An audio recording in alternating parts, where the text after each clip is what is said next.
I went to 2 workshops. I went to a workshop on reimagining youth ministry, and I'll scan and send you that handout. It was very specific to their experience, but there were some things you could glean if you were looking to join with other youth groups and other churches, which is what they ended up doing. They didn't have a core group that they felt was going to be inviting enough to attract new people. So they joined up, and it was some good information, but very specific.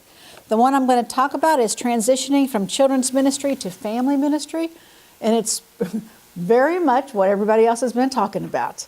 And their kind of mantra was change your mindset, change your mindset, change your mindset. Family ministry means everybody. They offered a definition, the process of intentionally and persistently realigning a congregation's proclamation and practices so that parents are acknowledged, trained, and held accountable as persons primarily responsible for the discipline for their children. So we need to change our mindset to helping families in faith formation. It's not just our job. You don't drop your kid off at church for an hour every week and they get all the faith formation they need. We have to send that back with the families. And because of some of the things Christy was talking about with generational things, some parents don't feel like they have the knowledge or even the permission. You know, they may be of a generation where they thought it's supposed to take place at church. So they said very much a mindset. For example, they talked about Bible presentations, and almost everybody in the room does a Bible presentation. You ran that work, yeah.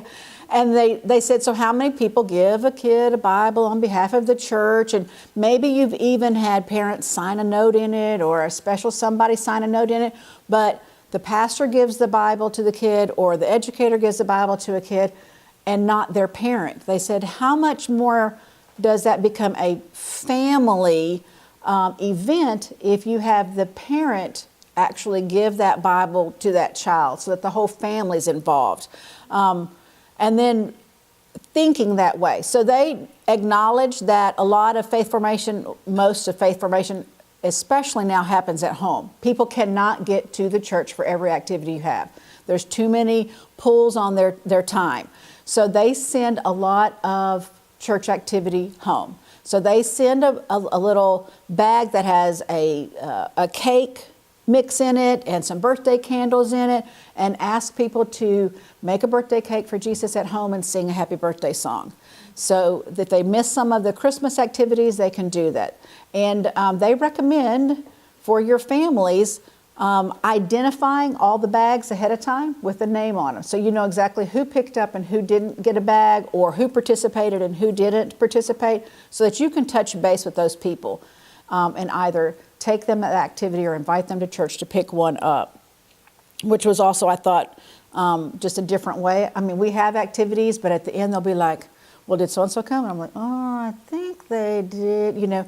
Or my parents will all stand over here chatting with each other because they haven't seen each other in a couple of weeks, and the kids are kind of doing the activity by themselves. And in the end, the parent really doesn't know what the kid did, so there's no discussion at home. I can send things home in a box, goes in the floorboard of the car, gets stomped on for a couple of days, and eventually kind of gets, I don't know what this is, and put in the trash. So they say the families make those boxes together.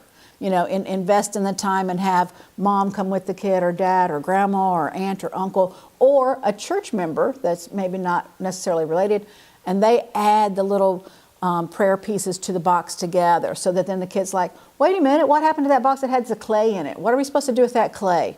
And there was a candle in there. Do I get to light the candle? You know, they want that conversation going on. And to do that, they need to be part of that building, which I thought was also helpful and things that we know, but it's in the age of silos and all that, you just have to get a whole new mindset. So you have to let go of, you know more than the parents, or it's my job better than the parents, or the church is going to do this, because we are just going to empower and encourage and equip our parents and our families, because they are not going to get to come to church for every single thing. So we want to keep them in the loop and we want to keep them active.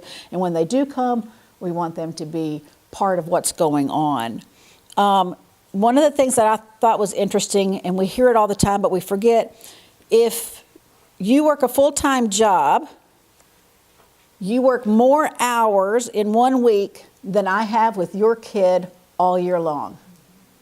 So if you work a full-time job, if a parent works full-time, you know, they are at their job in 1 week more than I have with their child all year long. So they're at home more than they're with us, and we have to start sharing the responsibility of their faith formation. We can't just do it.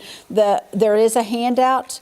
Beth has it. She's going to send it around by email, and it has a lot of good information and some practical ways and a lot of resources on the back that you can look into. It was just, again, a way to rethink. And, you know, sometimes intergenerational and cross-generational and multi-generational are just terms we throw out there, but we have to think about ways that people are doing things together, building those memories, that are taking things home, that open up discussions at home or in the car, or even in Sunday school classes, or, you know, coming and going from the sanctuary. We've got to get discussions started, building memories, and building relationships. So that was the one that I went to, and it has a lot of good information. I encourage you to look at it when it comes out. Thanks.